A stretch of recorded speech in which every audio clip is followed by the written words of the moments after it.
Welcome back to another episode of Right Here in Mass. Joining me today is Jessica Grande, the co-founder of LEVATUS with over 10 years of experience in the financial services industry, including high net worth advisory, investment research, and wealth planning. She's also experienced in strategies, design, and implementation for family businesses. Jessica, welcome to the show. Thanks for having me today. I'm so happy to be here. I'm excited to have you here. Your bio is included in our show notes for our listeners to get a full feel of who you are and what you do. But I'd love if you could just start off by being able to talk a little bit more about yourself and what you do at LEVATUS. Great. So to give you a big picture overview of who I am and how I got to co-founding LEVATUS. And so born and raised in Massachusetts. So very love the topic of your podcast. And I got my undergraduate degree in economics and I got an MBA, and I've always been interested in finance. I started in college, I started investing in the stock market, and I was very intrigued by it, by being able to, from a small level, buying pieces of a company, watching them grow, and that analysis. So that's what got me into the field. Over time, I really enjoyed the personal aspect of working with individuals and families to help merge the two interests of investing along with their life goals. So about 7 years ago, a former coworker of mine we stayed in touch with, along with a few of my other partners, we launched LEVATUS. And so LEVATUS is an integrated wealth services firm. And so we provide wealth counsel and investment management to individuals and families. And so we try and work as a real partner with these families, and we specifically help them during times of transition in their lives, whether it is, having a child, or where we have a program for children and wealth, where we help teach people about, how to raise your children to know about wealth services and that sort of thing. We also help clients maybe that are going through divorce, or even on the later end of the spectrum when they're trying to pass down assets to their children or grandchildren, and how to organize that in a way that helps them put their values into it, as well as make it financially responsible and the best way to do it. So Absolutely. And I love that you focus on transitions, because in all these different stages of life, there's often so many financial considerations that you need to think about, whether it's beneficiaries, or maybe you're getting another home, or there's so many other factors coming into play here. So I can imagine that your clients really value having someone like yourself on their side to guide them through the process and all of these new things as they navigate it moving forward. yes, no, exactly. And it's funny, we have LEVATUS signature services. And so these are different, almost like a menu of different services that we provide to our clients. And what we've been finding is that we've been developing them exactly as you mentioned. Times of transition are when you need to merge sort of like what your big picture goal is, what your individual relationships are with your family, in addition to the financial aspect. And that's something that we feel is like missing almost in the industry. Like we do feel like a lot, new clients that have come to us, they'll explain like, oh, I never talked to my other wealth advisor about, this divorce I'm going through, or I mean, maybe not divorce, but maybe, other smaller transitions that they really need the financial side of it and to piece it together. And so what we try and do is we try and focus on what we know about the client and their ultimate goals, and try and merge it with the dollars and cents of it. And so I think people have found that to be very helpful, and I enjoy it. It's very fulfilling for me personally, in order to work with someone that's coming from a place of maybe stress and confusion and like overwhelming decisions, and then very strategically and analytically coming to a decision that fits with some of the maybe more non-analytical like feelings and values that they may have, to make a very thorough product for them and then path for them to move forward. Right. And so you mentioned a point that I want to go a little bit deeper into, which is goals. And I think that, speaking from myself, how I feel is that I struggled with thinking of what I wanted to achieve with my money. It's like, well, what goals do I even want to set? It's like I almost didn't know where to start. And I imagine that other people likely feel the same way, as they're just not sure what they should be working towards. And so do you have any recommendations about what people can keep in mind as they're starting to think about what types of goals they might want to set for themselves with their money or anything like that. Absolutely. And so this is obviously, it's extremely individualized. And so Mhm. everyone has a different path for them, to take forward. Some of the things we think about when helping our clients is we tend to have really in-depth conversations with our clients. So we tend to get to know them pretty deeply in the short term when they're onboarding. So some things to think about. You have to, I guess, in order to make specific goals, it depends on where you are in life, right? Yeah. And I guess what you're looking to accomplish over the next 1, 3, and 5 years. So for someone on the younger side, I think typical goals might be paying for graduate school, paying off student loans, buying a home. And so things like for that, what we would look at is, okay, if you have these three, let's say you have undergraduate loans, you have the goal of going to graduate school, and you want to buy a house.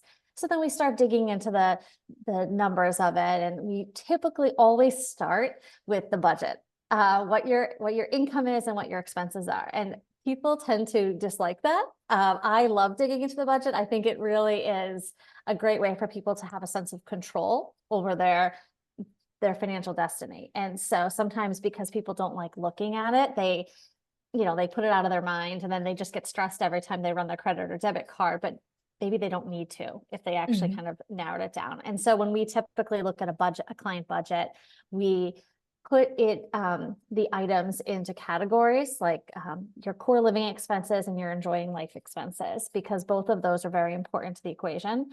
And so we dig into that with them. And then so once we set that, it's not necessarily saying stop spending. It's just saying, where are you spending in relation to your income? And if you are spending more than your income, then that's obviously not going to help you meet your goals. If you're saving, so we start there. And once we start there and see where things are, maybe someone has a lot of excess savings that they could deploy to the stock market, or maybe someone is prepaying. Like recently, I had a client who is very excited to be prepaying their mortgage, but they're more, and then they didn't have a lot in their retirement account, but their mortgage had one of the historically low rates of the last couple of years, so maybe like 2.75%. So we had a conversation of like, well, ultimately one of your goals is to retire early. So by prepaying this mortgage, you could take what you're prepaying and put it into the stock market. Mhm. And so you would, get closer to this goal. So obviously that's a pretty individualized plan. But I think it involves, like you said, like multiple conversations to kind of dig through to see what someone's goals are, and then help them prioritize based on where they are now, what they're doing in the short term, and what their long-term trajectory looks like. I love that. And speaking of goals, and you mentioned young people, which made me think of this question is that for someone like myself, I'm 27, getting Mhm. married next month and have a lot of friends who are in a Oh, similar boat. congratulations. Thank you. Yes. Yeah. And I have a lot of friends. We're always talking about this conversation. A lot of friends Mhm. who say, well, when do you figure out when you and your significant other like merge bank accounts, and when do your finances become one? And that's something that or conversations Mm. I hear are always happening. And so I'd love to kind of dive further into that because we do have quite a few younger listeners. And I think that kind of covering that would be a really good focus for them. Oh, that's very interesting. And I feel like it could be like a theoretical landmine too, right? Yeah.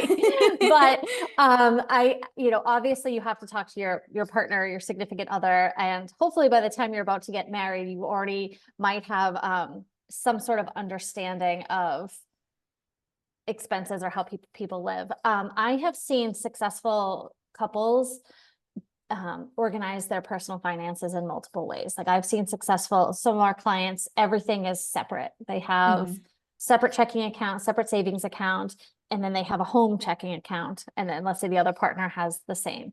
And so they kind of divvy up based on maybe income level. If one spouse makes significantly more than the other spouse, maybe they put 60%, the other spouse puts 40% of the monthly expenses, and they live out of one checking account. Then they might have another savings account to start saving for joint expenses like buying a home or children and that sort of thing. But then people feel a sense of autonomy that they could go and maybe have their own checking account to buy someone a present, right? Like, so it doesn't show up in the joint account, or Mhm. that they just know something is in their name, just for transitioning into, being married from being like single to married, it's a little hard to kind of give up all your individuality.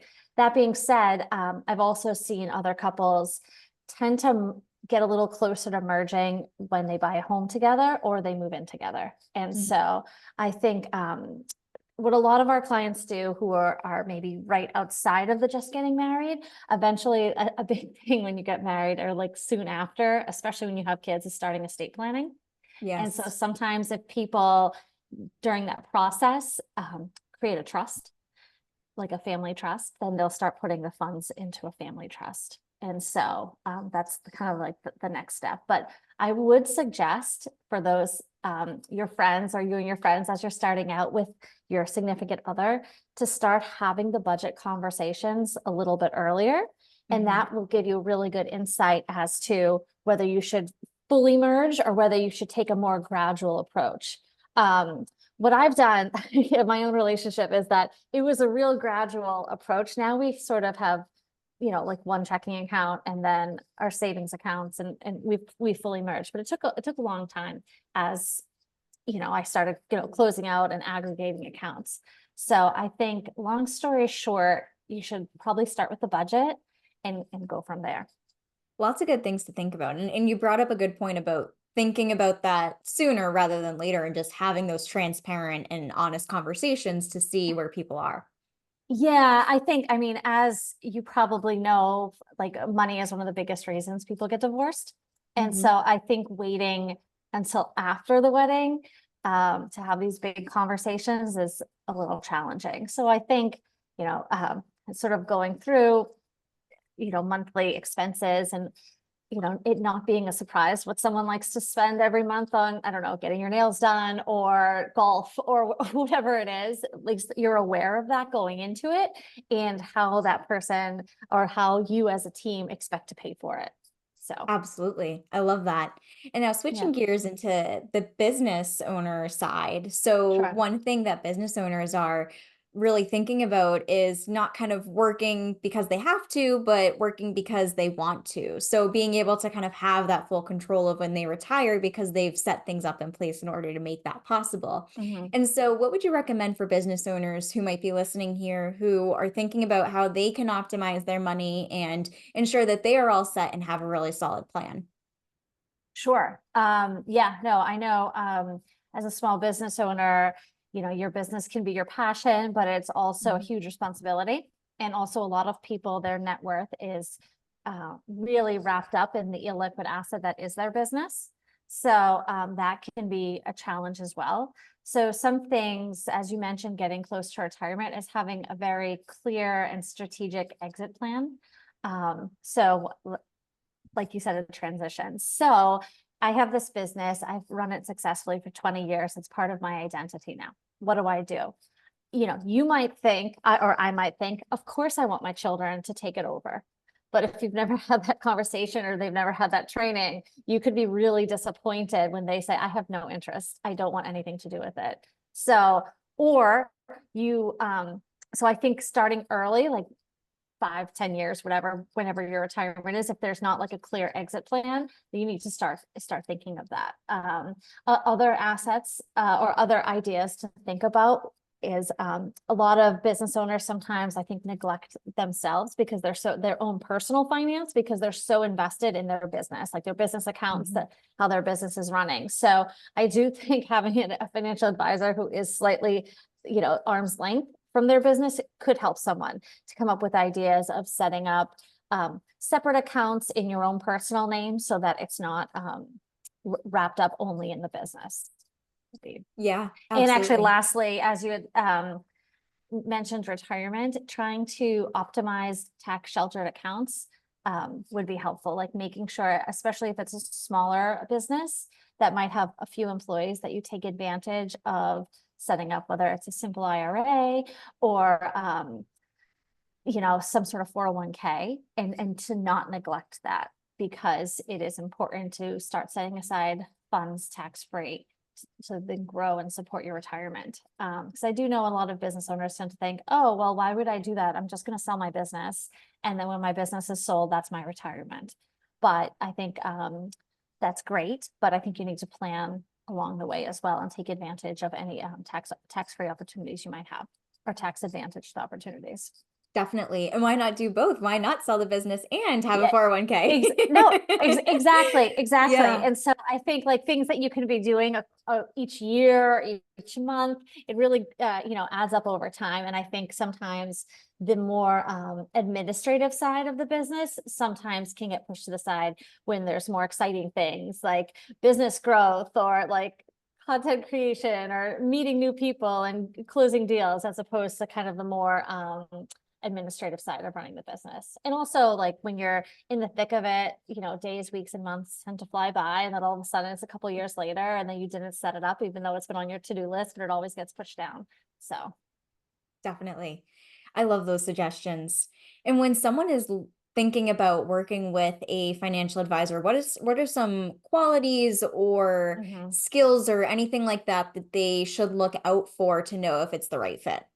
Sure. And I love that you said the right fit. That's something that we think about a lot. And so before we take on a client, much like before a client would hire us, we want to make sure it's a good fit. Part of the reason why we started our firm is that we could work with people who really understood our model and our background and where we're coming from and what we hope to provide to clients. So a couple things that I would recommend someone questions to ask about fit is to understand first of all, what services you're actually going to be getting when you hire a financial advisor, because it can run from maybe one investment plan, one meeting a year, and it's one fee, or it can be like full, white glove service, where the investment advisor is cutting checks to pay your taxes. They are, working with your accountant and your state attorney on a weekly basis, and it can really run the gamut. So just fully understanding before you compare apples and oranges what you're getting. So you could say, oh, Mhm. this advisor's fee is 3 times this advisor's fee, but then if you don't drill down, like it can really differentiate. Second, I think someone should really look into high level, like what someone's investment strategy is. And what I mean by that is not necessarily understanding, um, you know, what stocks, not understanding, but like, let's say someone wants to do a lot of trading and they expect their advisor to be trading in their account every day and buying stocks on a daily basis.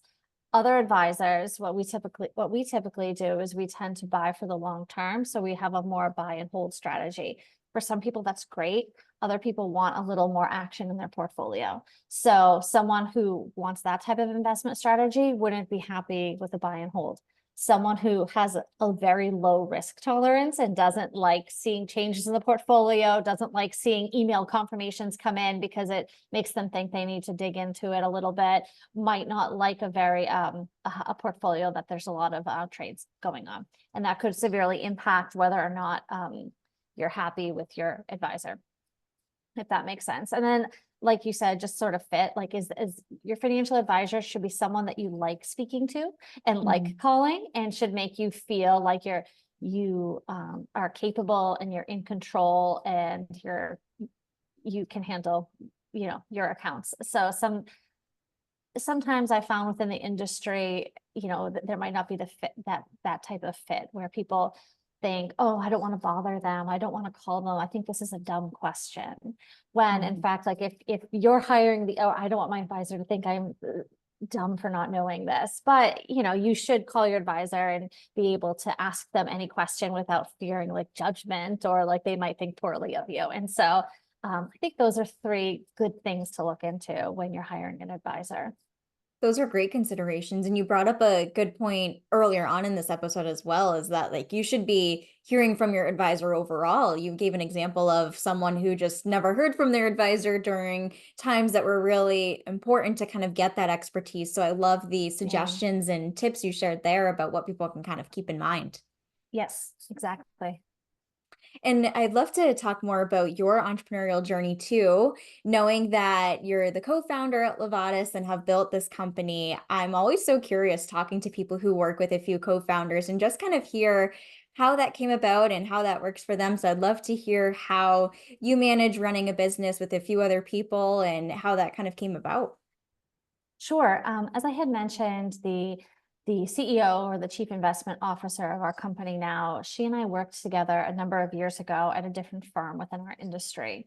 And then I left and I got some experience in different realms of financial services. I worked for a financial software as a service company, and then I worked in endowment management. So basically, so colleges or whatever nonprofits that have endowments. I was an investment consultant I worked with an investment consultancy firm for that.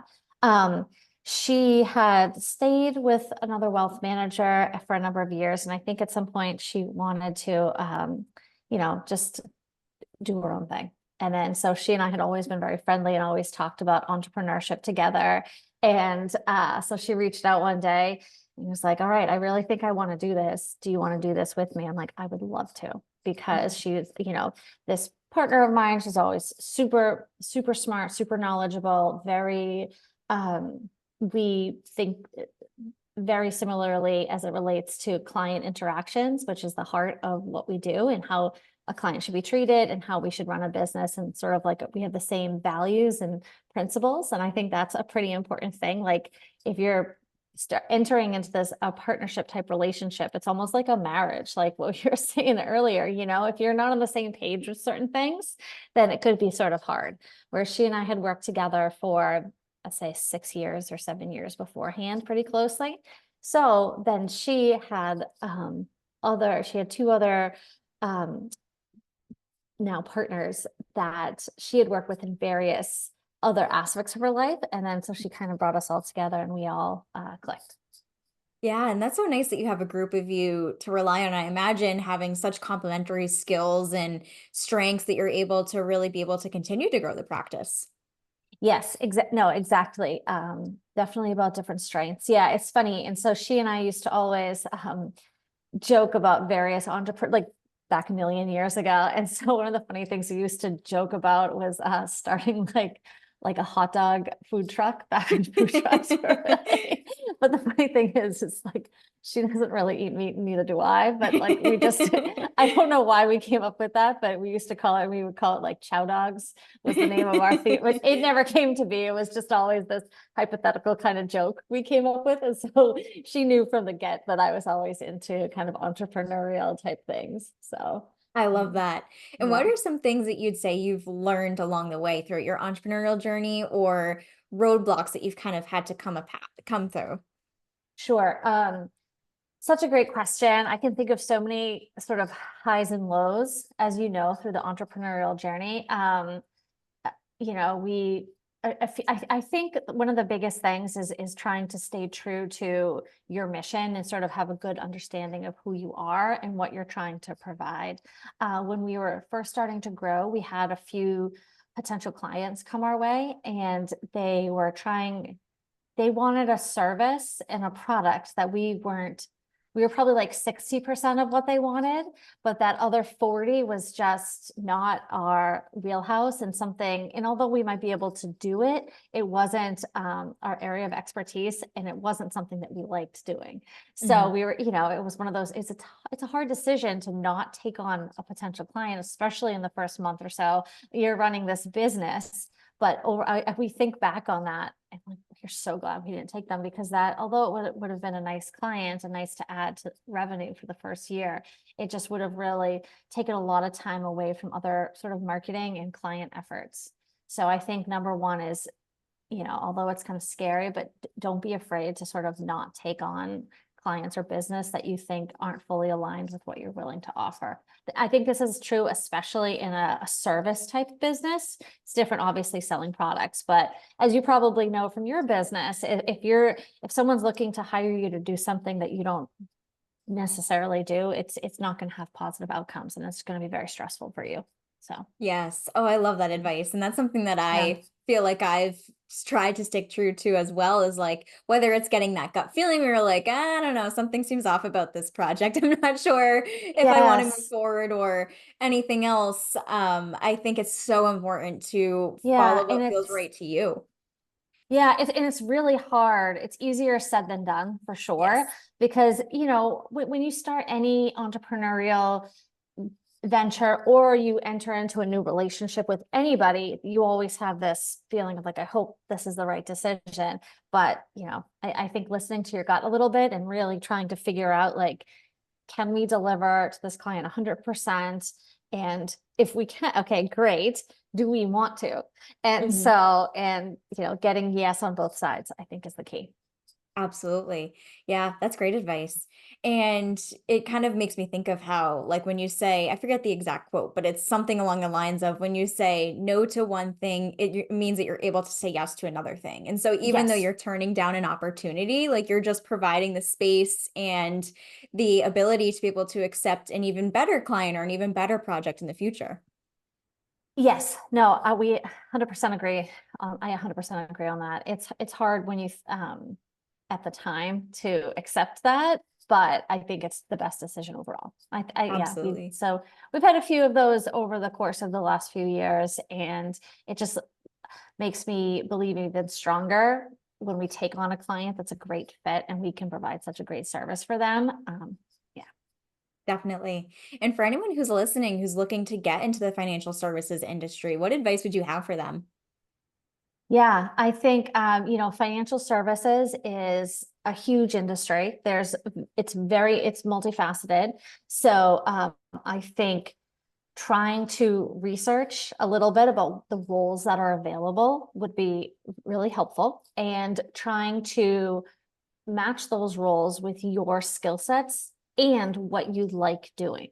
Mhm. So if you find this, this is the highest paid job around, but then if you're going to be miserable every day, it might not be worth it. So you have to sort of match um, the roles that you want to put your skills into. And then also sort of like what the day-to-day job looks like. Like, is it a job that involves a lot of travel? Is it a job that it's like a 12-hour day and you might not have the work-life balance that you're looking for? So just try and look into that. Also, something I would suggest for someone newly entering the field is see what the people are doing a couple levels above them and say, like, oh, could I see myself doing that? And take it from there.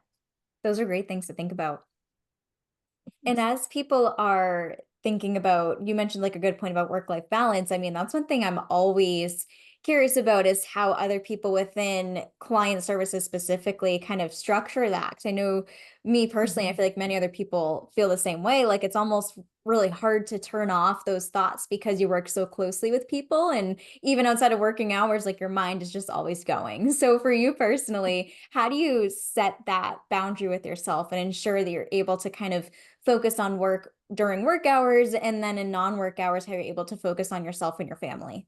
Yeah, I wish I had a great answer for that, but I'm not I'm not really sure, right? So a lot of my clients, known them for a number of years. So if someone texts me on a Saturday evening or something, I want to just like text them right back or help them with something. But something that I've been able to do a lot, like I have two kids and two daughters, and so I find myself being able to take a couple hours in the late afternoon, maybe like when the market's closed, and like, pick them up from school at 4 and take them to an activity and then come back. And then maybe after dinner, log on and kind of, if anything's come through, send an email out before bed or something. But I, Mhm. I don't really have a good uh, answer for that, unfortunately. But I guess my answer would be maybe block off, be strategic about blocking off hours of your day where you're like, okay, my to-do list is XYZ. I'll do that between, I don't know, whatever, before 4. And then between 4 and 7, I'm going to do X, Y, and Z. And that's family life, that's just personal life.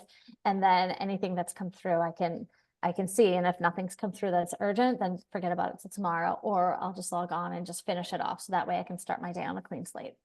Yeah, and you brought up a good point too about maybe not necessarily having that perfect balance, but having that flexibility where it's choosing it later in the afternoon or later in the day to take a step back to, like you said, be present with your loved ones. And then at other points in the day, whether it's earlier in the morning or later at night, Yeah. logging back on to get some stuff done. I love that approach. Yeah, I think that's I've been very lucky to be able to take that as being, co-founding a business. You're able to do that. So it's sort of like a double-edged sword, I guess. Like sometimes it's great because you can build it in, but other times because you're the the partner or the business owner and you have a huge responsibility for your clients, you have to stay on later. But Mhm. for the most part, I think on, you know, 8 out of 10 days, you're able to follow your pre-planned schedule, I would imagine. I mean, sometimes if the market's going crazy and something insane is happening, that your schedule goes out the window. But for the most part, I think you're able to block off time appropriately.